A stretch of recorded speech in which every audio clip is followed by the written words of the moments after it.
Bonjour et bienvenue sur le site du podcast Histoire en série, créé et animé par Nicolas Charles et Johan Chanoir.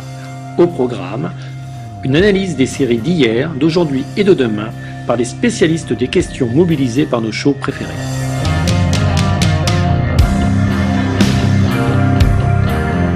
Histoire en série, c'est le podcast qui met en relation histoire, sciences humaines et séries.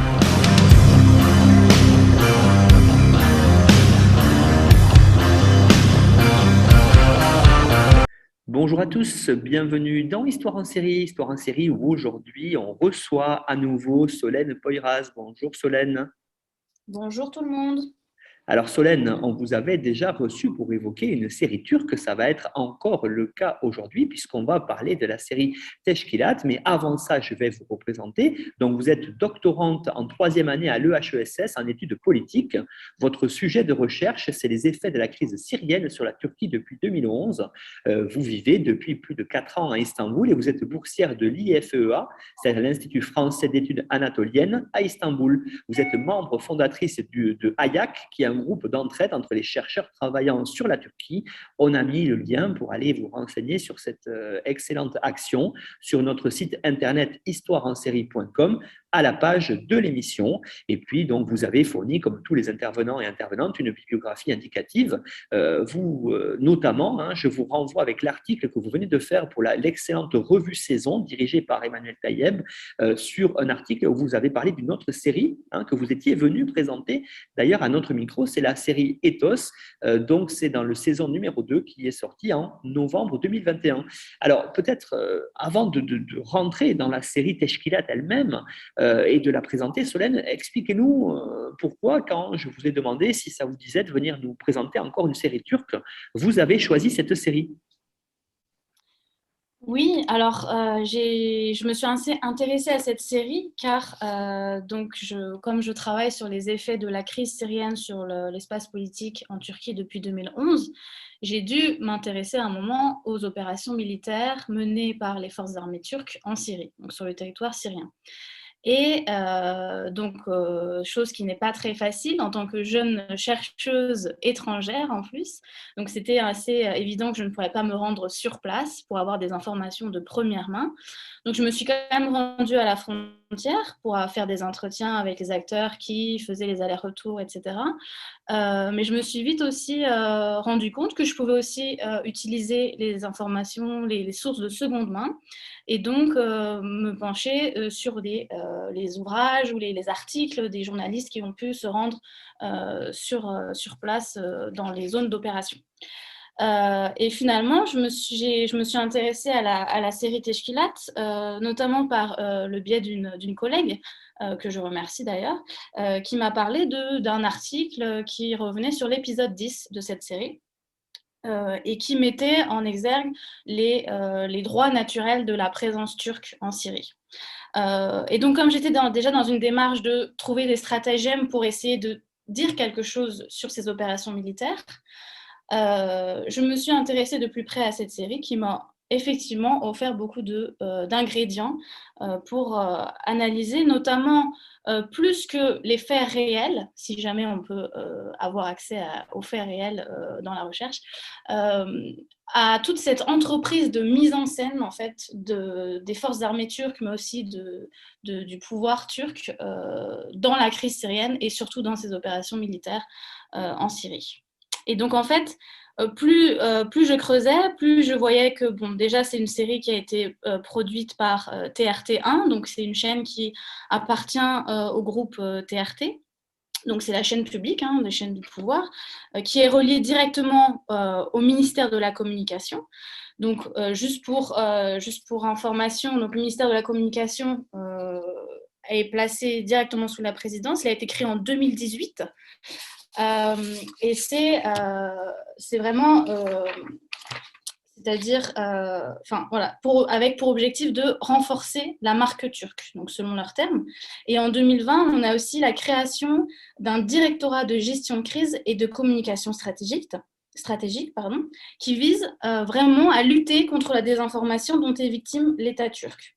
Donc, en fait, parmi les missions de cet institut de gestion de crise et de communication stratégique, on compte agir contre les opérations de perception, de propagande et d'attaque psychologique menées contre la République de Turquie, appliquer des mesures préventives en identifiant les éléments de menace intérieure et extérieure, et appuyer les objectifs de l'État en période de crise, de catastrophe naturelle ou d'état d'urgence.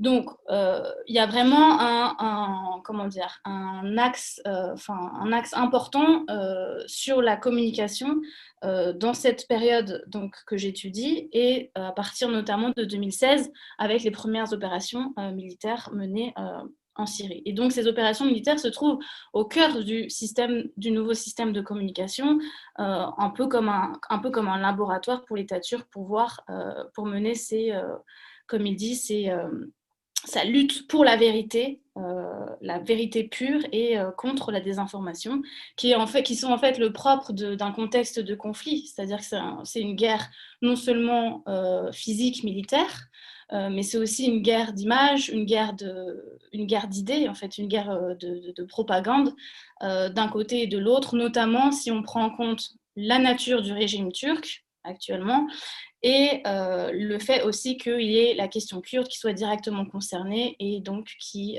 intéresse principalement la Turquie. Donc c'est une guerre d'information dont pour moi fait partie cette série sur les services de renseignement turcs. C'est très intéressant ce que vous évoquez avec nous, Solène, parce que effectivement, hein, on essaie de le montrer régulièrement dans l'histoire en série, surtout sur ce genre de série, hein, qui est à la fois ici, qui montre bien le contexte géopolitique. On a l'idée que cette production qui est faite pour une chaîne publique à la demande donc de l'État, il y a derrière tout un message à faire passer, et vous allez le montrer tout au long de cette émission. Alors peut-être maintenant, est-ce que vous pourriez nous en présenter le pitch de Teşkilat en nous disant véritablement qu'est-ce qu'on peut y trouver dedans? Alors, donc, c'est une série d'agents. Comme on a pu le voir assez récemment, c'est une tendance assez générale, notamment dans les séries occidentales, d'ailleurs, qui ont fait l'objet de plusieurs émissions d'histoire en série ou même d'articles dans la nouvelle revue, donc Saison, qui en est à son 2e numéro. Donc, ça existe en France, en Angleterre, en Israël, etc. Et donc, la Turquie n'est pas un reste sur ce type de série. Mais ce qui est intéressant dans le fait qu'ils mettent en avant les services de renseignement turcs, c'est que c'est quand même un sujet assez délicat. D'ailleurs, l'ancien dirigeant de TRT, de la chaîne TRT, a dit personne d'autre que TRT, c'est-à-dire avec son accès privilégié aux informations, n'aurait pu faire une série, n'aurait pu se permettre de faire une série sur les agents de renseignement turcs. Donc, ça met en scène une équipe du MIT, donc Milis İstihbarat Teşkilatı, donc service de renseignement turc, qui va se faire passer. Donc, c'est plusieurs agents qui se font passer pour morts, qui acceptent de se faire passer pour morts, puisque sacrifice ultime pour la nation, pour mener des opérations contre une organisation criminelle internationale qui veut mettre à mal la nation turque, bien sûr. Et donc, le protagoniste, Serdar, est un orphelin dont les parents ont été immigrés en Allemagne et qui sont morts brûlés vifs dans un incendie organisé par les néo-nazis. Cette thématique des néo-nazis va revenir régulièrement au cours des épisodes, puisqu'ils vont le retrouver plus tard, essayer de lui faire des essais médicaux sur le cerveau, etc. Enfin, c'est une thématique assez présente tout au long des 2 saisons. Et donc, on a cette présence, cette omniprésence, cette multiprésence d'ennemis, donc les néo-nazis, d'ennemis assez actuels, mais aussi les terroristes habituels. Donc, c'est assez flou dans la désignation des terroristes. On a des terroristes islamistes, on suppose, des terroristes qualifiés de Kurdes, bien sûr. Mais aussi des Turcs de l'intérieur, des traîtres. Donc on a vraiment un va-et-vient entre les ennemis extérieurs et intérieurs, et un peu l'impression que les agents turcs, pour sauver la nation turque, donnent tout ce qu'ils ont et agissent un peu seuls contre tous ces ennemis. Et donc, après cet incendie qui tue les parents de Serdar, il y a un agent du MIT de Turquie qui vient le récupérer en Allemagne. Et le petit Serdar lui dit, mais je n'ai personne en Turquie, donc pourquoi je vais en Turquie? Je n'ai personne en Turquie. Ce à quoi on lui répond, tu as ton État. Donc ça pose bien le cadre. Et effectivement, le dirigeant de TRT explique la production de cette série comment dire, en prétextant un rapport qui a été fait, donc il fonctionne, les séries turques fonctionnent au rythme de rapports qui sont de questionnaires qui sont diffusés donc dans la population turque pour savoir ce dont la société a envie, qu'est-ce qu'elle veut voir, etc. Et donc, d'après ce rapport, la société turque voulait des histoires de héros qui mettent en valeur, qui mettent en exergue les valeurs de la nation turque, la patrie, etc. Donc, elle voulait, soi-disant, la société turque voulait des héros, et donc notamment les agents de renseignement turcs.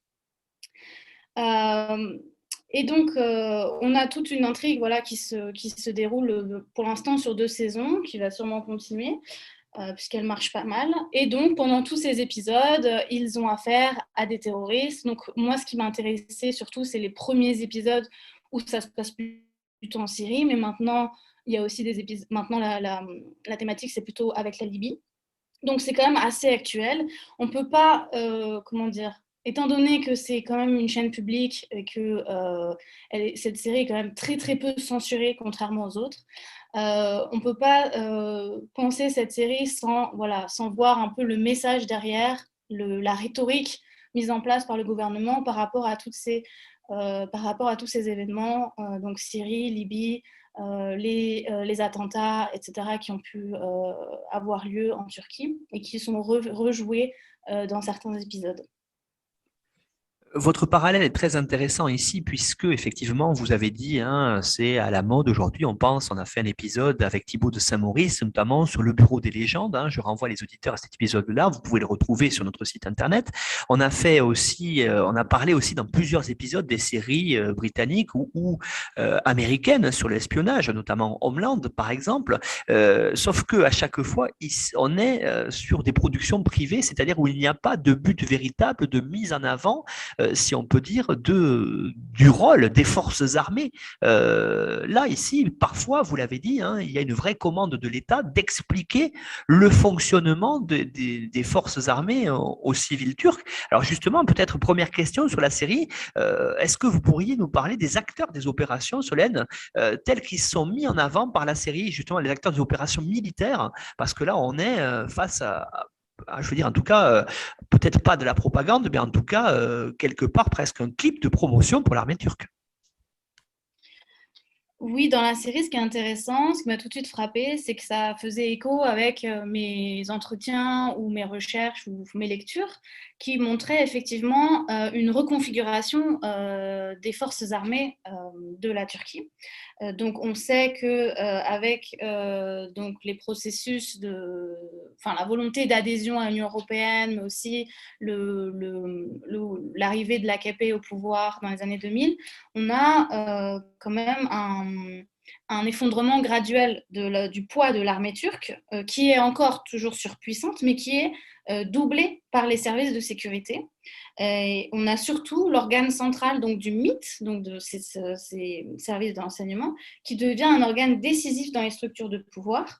Et en parallèle, on met en place d'autres nouvelles agences de renseignement. Donc le renseignement devient assez central dans les années 2000 en Turquie. Et en fait, dans mes entretiens aussi, on m'avait dit, par exemple, un professeur à l'université Kadilas, qui est aussi journaliste, donc Soli Özel, m'avait dit, si tu veux mon avis, le ministère des Affaires étrangères dans cette histoire, qui parlait de la gestion de la crise syrienne, il n'y a aucun ministère. Il y a, sous la coalition de la présidence, des entrevues secrètes et la bureaucratie sécuritaire.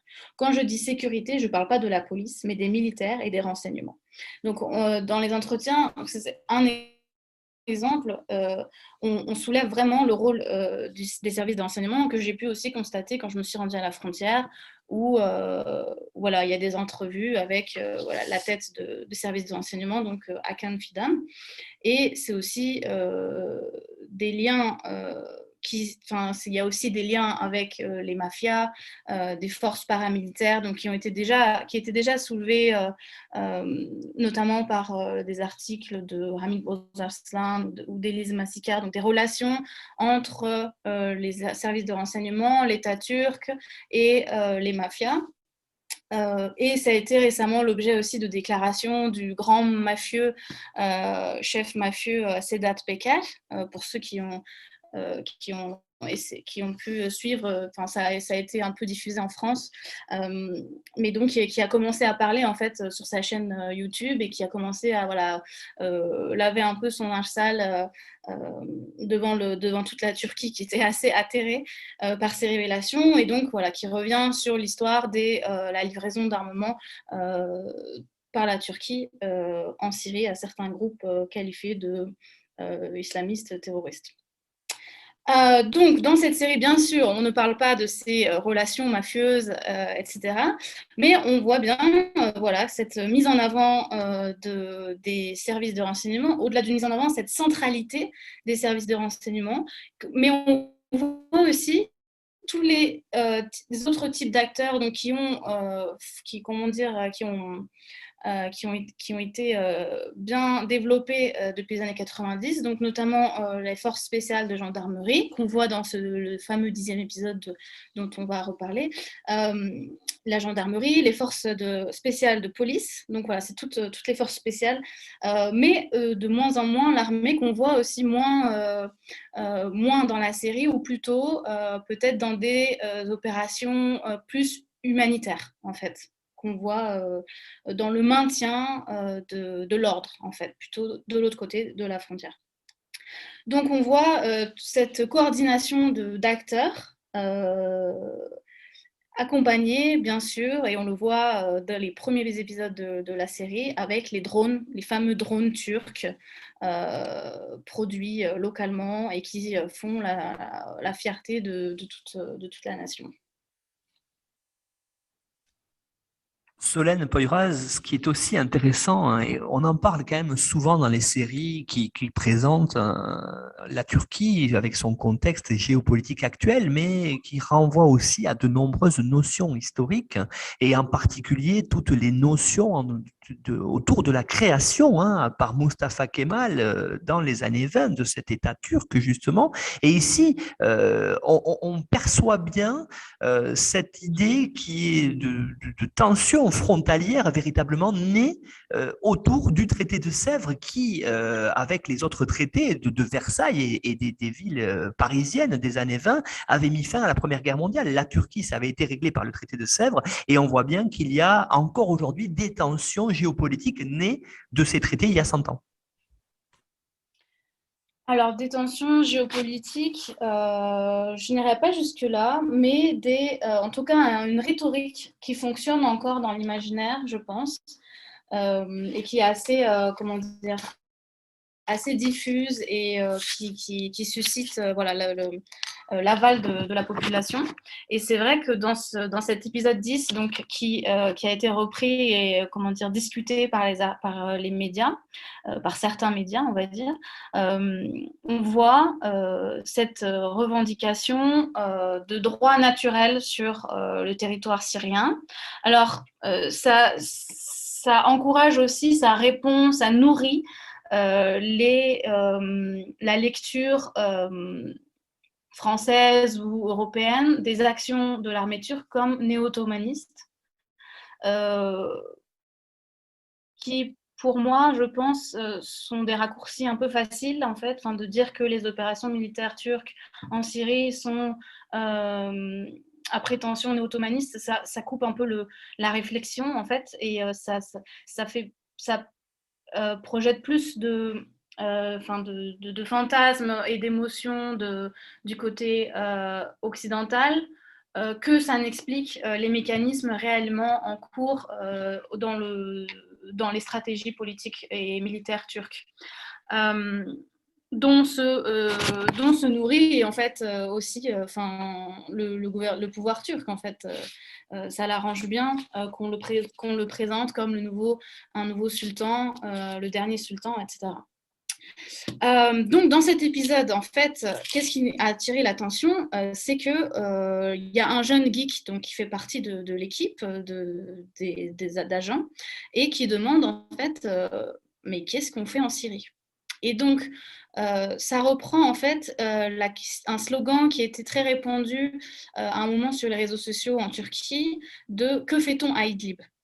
Et en fait, la question a notamment été posée après la mort des 34 soldats turcs dans une explosion, dans un bombardement à Idlib en février 2020. Je ne sais pas si vous vous souvenez, juste après cet événement, le président Erdogan avait ouvert les frontières, entre guillemets, en tout cas ouvert le côté turc, pour laisser passer les migrants. Comme il les appelle. Et donc, ça avait créé une vague de panique en Europe, bien sûr. Et c'était en réponse à cette attaque contre les soldats turcs. Ici, je veux aussi souligner qu'il y a quand même une grande remise en question de ces opérations au sein de la société en Turquie, qui pose régulièrement la question, qui est malheureusement, comme à l'image de la série, où en fait, il y a un agent qui répond au jeune qui a posé la question. Il lui répond c'est quoi votre génération déjà? C'est la génération Z. Je la frapperai, cette génération, moi. Donc, qui répond par la violence, même si c'est une violence verbale.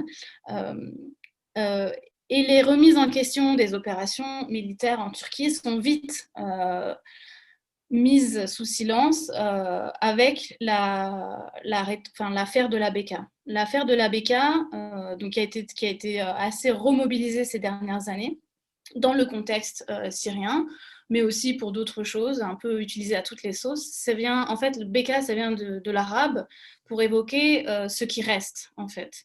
Et l'affaire de la Beka, c'est en fait la survie de l'État turc et ce dont vous parliez aussi, le syndrome de Sèvres, qui est quand même assez présent, même si on ne peut pas parler des faits directs, mais qui est assez encore diffus dans la population, dans l'imaginaire, notamment des académiciens ou des politiques. Donc, on voit bien ça dans l'épisode. Il y a aussi un dialogue dans cet épisode entre deux gendarmes. Donc je vais vous le lire, je l'ai traduit, mais c'est pas un dialogue très élaboré. Donc deux gendarmes qui sont en opération en Syrie et qui discutent, avant de mourir d'ailleurs, dans une attaque, qui discutent entre eux dans le camion. À une époque, ces terres étaient celles de la patrie. À une époque, on était là, mon commandant. De toute façon, c'est ça qu'ils n'ont pas compris. Nous, on a toujours été là. Même si on n'est pas là, ceux qui sont ici sont avec nous. La gendarmerie spéciale, nous sommes leur plus grande peur. Combien de personnes on empêche de dormir la nuit, Dieu seul sait.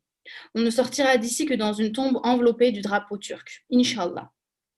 Donc là, on voit bien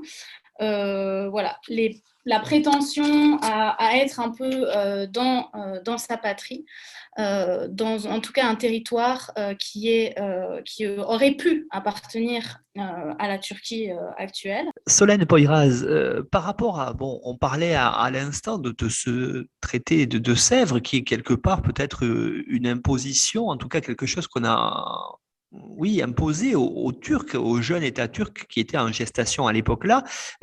Aujourd'hui, dans cette série-là, est-ce que par rapport à ce que vous aviez dit aussi au fait du petit Turc qu'on est allé chercher en Allemagne après que ses parents aient été brûlés vifs par des néo-nazis allemands, quelque part, il n'y a pas un certain discours, en tout cas, de méfiance vis-à-vis de l'Occident, voire peut-être d'anti-occidentalisme dans cette série-là?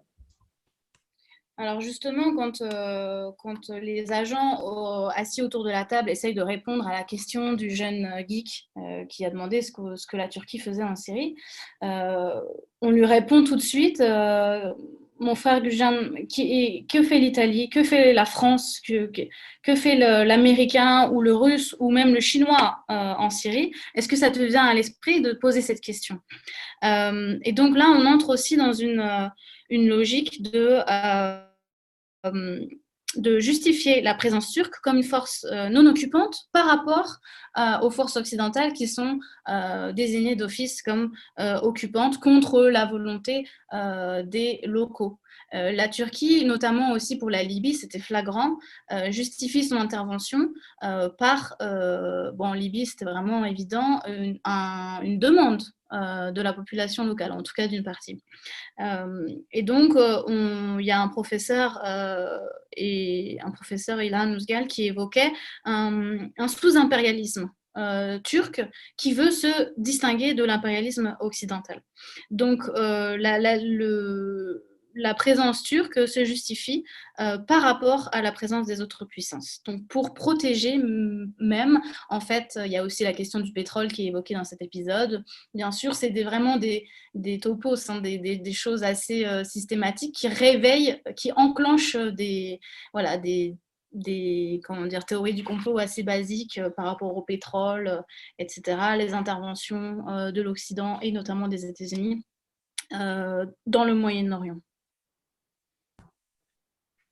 Cette série, finalement, au contexte géopolitique majeur, c'est aussi, vous l'avez dit tout à l'heure, le moment peut-être de communiquer, en tout cas de montrer aux habitants de la Turquie comment leur État prend en considération les problématiques actuelles qu'il y a aux frontières des Turcs, ce qui peut inquiéter d'ailleurs une partie de la population. Et justement, cette série, est-ce qu'elle n'est pas là, quelque part, pour rassurer la population turque en leur montrant, presque en leur décortiquant comment l'armée utilise l'armement? Vous parliez par exemple tout à l'heure des drones. Oui, alors en fait, ce qui était intéressant avec cette série, c'est que parmi les contributeurs de la série, on retrouve notamment l'entreprise Baykar, donc qui est le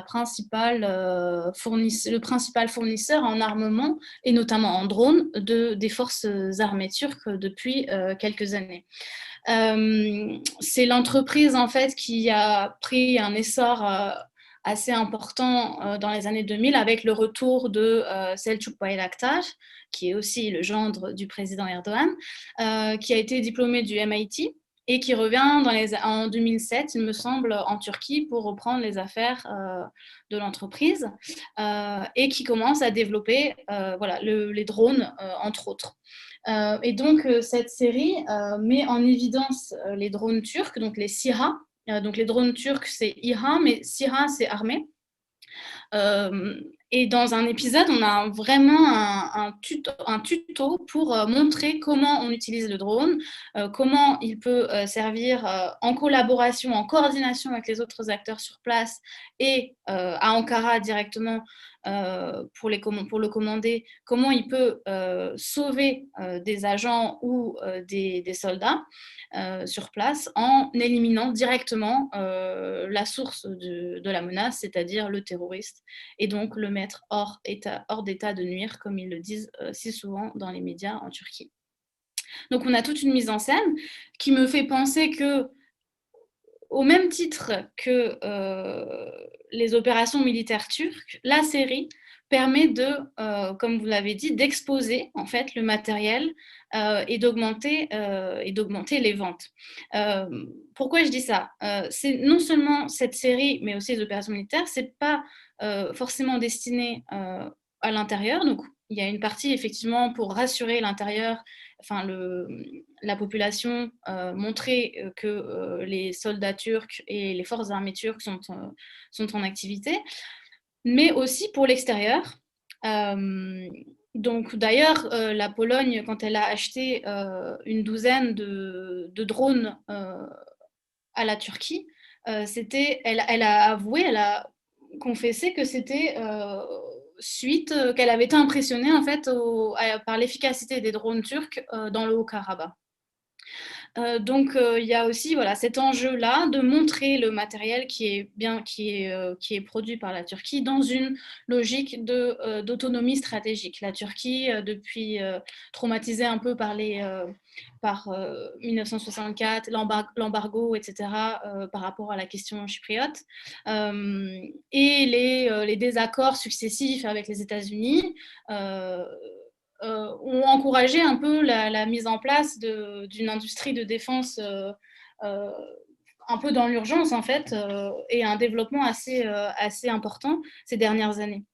Et les séries, en fait, j'avais consulté un expert en défense à Ankara qui m'avait expliqué que ces séries aussi suivent, comme elles sont maintenant bien installées dans un circuit de diffusion dans la région, mais aussi dans le monde entier, mais dans la région, notamment Pakistan, Bangladesh, etc., pour aussi montrer voilà, le matériel turc.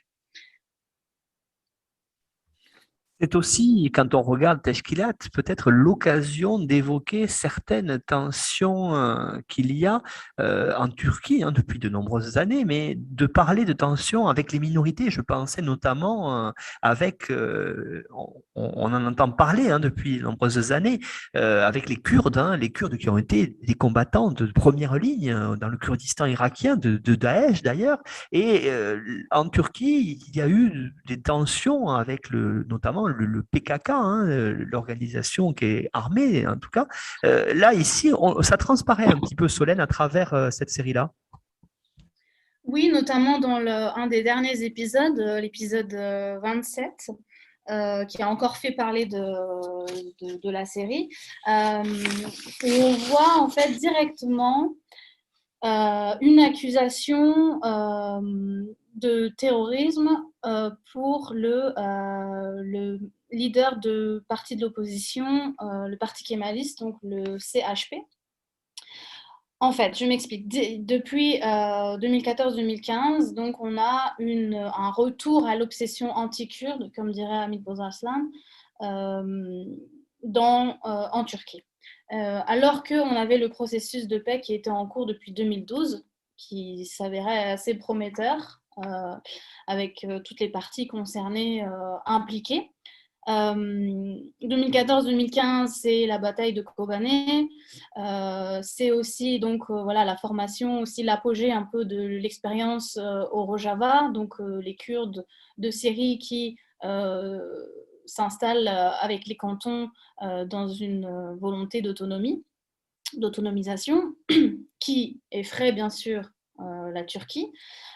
Mais c'est aussi surtout les élections législatives de 2015, donc de juin 2015, où le HDP, donc le parti pro-kurde, réussit à dépasser le barrage des 10% pour être représenté au Parlement et donc menacer le confort de l'AKP au Parlement. Donc dans ce contexte-là, depuis 2014-2015, on revient à une logique assez violente de assimiler régulièrement tout ce qui peut se présenter comme opposition politique, de les assimiler au terrorisme kurde, qui est revenu à l'ordre du jour. Et donc, dans cet épisode 27, on fait parler le grand méchant, le grand terroriste qui est à la tête du complot contre la nation turque. Dans sa bouche, on met les propos du parti d'opposition, donc du CHP, le parti kéméliste, qui dit donc ce qui doit arriver arrivera.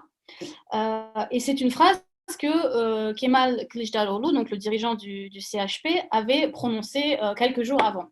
Donc ici, dans l'imaginaire de ceux qui regardent la série, on assimile un grand terroriste qui agit contre la nation turque à ce dirigeant de l'opposition. Et donc cette logique, c'est aussi pourquoi ? Parce que le parti kémaliste a fait une alliance avec le parti pro-kurde.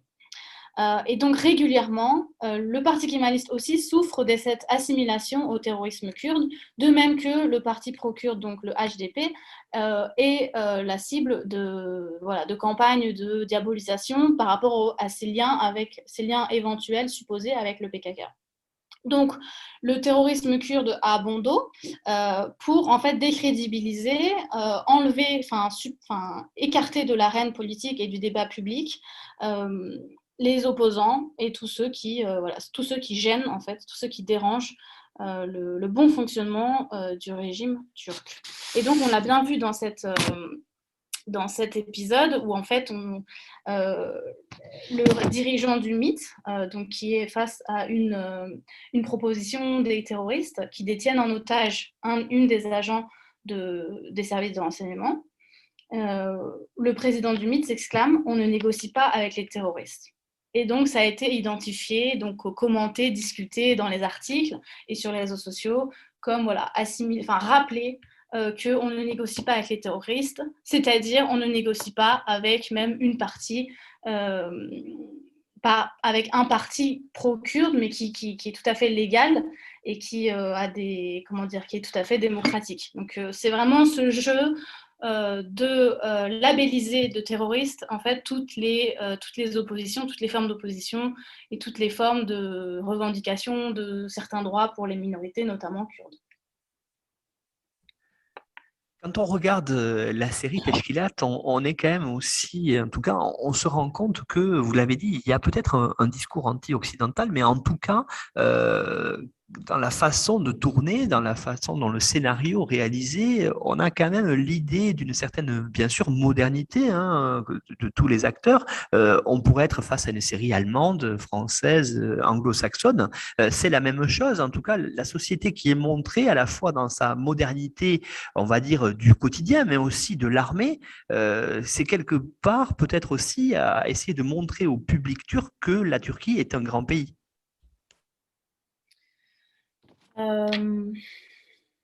Oui, bien sûr, de montrer au public turc et à l'extérieur. Bien sûr, là, je rappellerai aussi le succès des séries turques sur Netflix et notamment l'expression qui était sortie juste après la série Bibaş Kadir, donc Ethos, qui avait été vue énormément dans beaucoup de pays.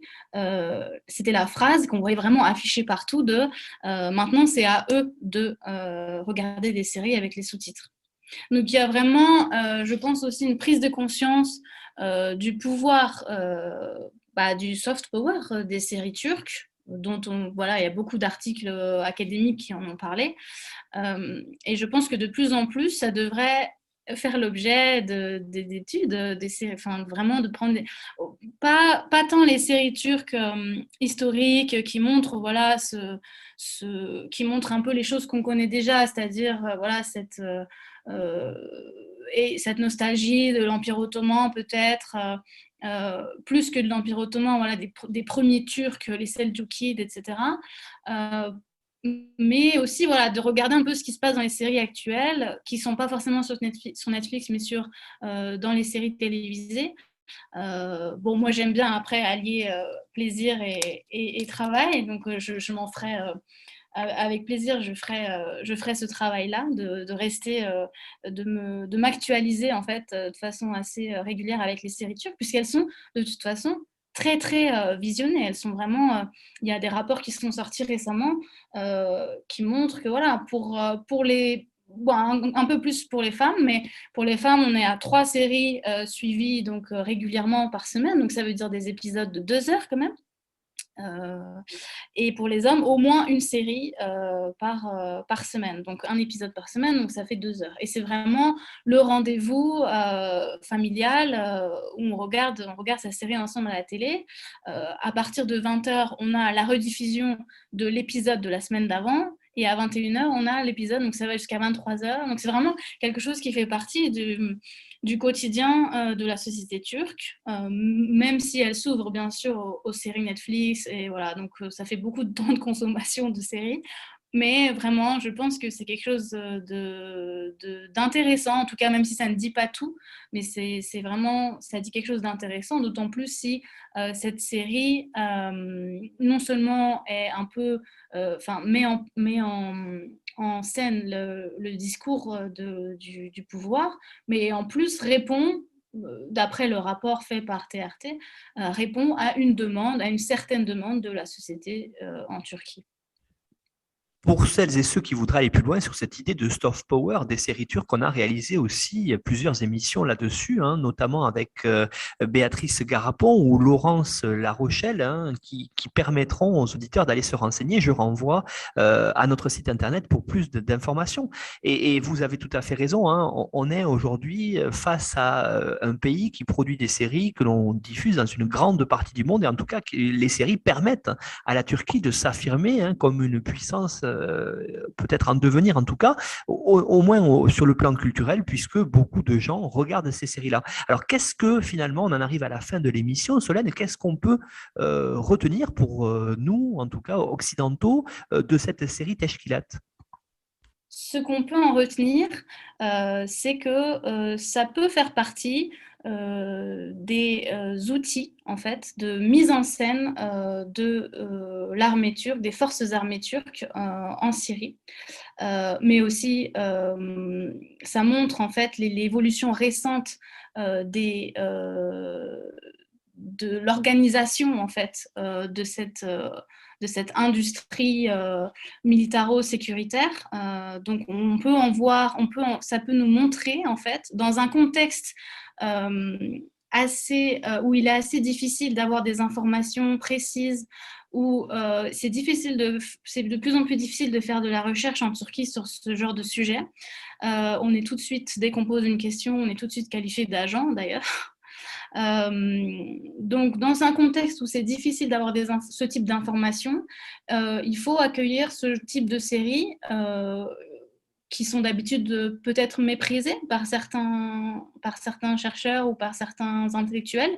Je pense qu'il faut plutôt accueillir ce type de série comme voilà, un relais de communication, en fait, un type de matériaux à étudier, bien sûr avec tout l'esprit critique et avec d'autres sources à côté, donc à valider par des entretiens, à compléter par des lectures, etc. Mais ça nous présente en tout cas une partie de la rhétorique mise en place par le pouvoir et aussi des choses qui font écho dans la société en Turquie.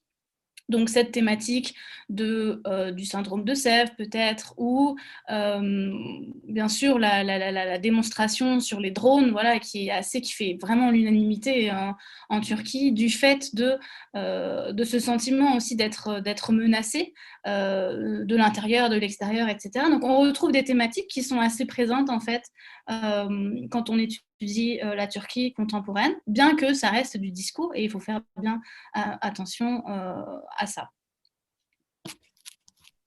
Solène Poyraz, merci beaucoup pour la présentation de la série turque Teşkilat, donc série turque produite par une chaîne publique. On a bien compris tout au long de l'émission que ça avait une importance réelle pour, en tout cas, essayer de comprendre et de décrypter la volonté politique qu'il y a aujourd'hui en Turquie d'utiliser les séries pour l'État turc, en tout cas pour communiquer auprès de sa population, mais aussi, pourquoi pas, vis-à-vis de l'étranger et donc, quelque part, se servir des séries comme d'un soft power. Alors, pour celles et ceux qui voudraient aller plus loin, hein, vous avez fourni une petite bibliographie indicative que l'on retrouve sur notre site internet histoireensérie.com. Et puis, n'hésitez pas à suivre notre actualité sur les réseaux sociaux, Twitter et Facebook.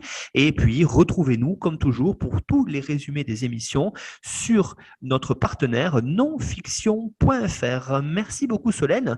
Et puis, peut-être, j'espère en tout cas, à bientôt pour l'étude d'une nouvelle série turque. Vous êtes quelque part un peu notre envoyé spécial à Istanbul sur la sortie de nouvelles séries, c'est ça? Avec plaisir, j'y pense. Merci beaucoup, à bientôt. Merci.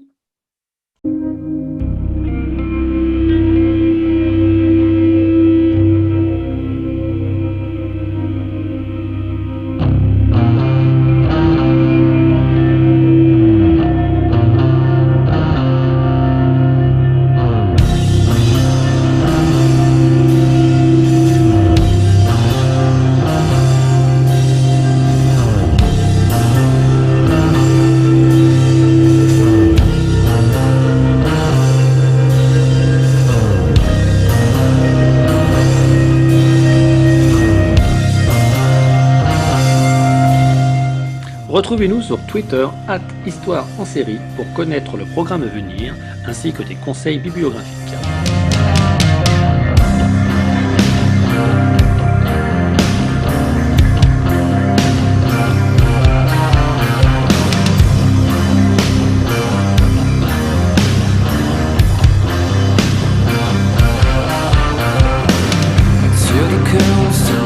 patience. Your travel lunches to clean.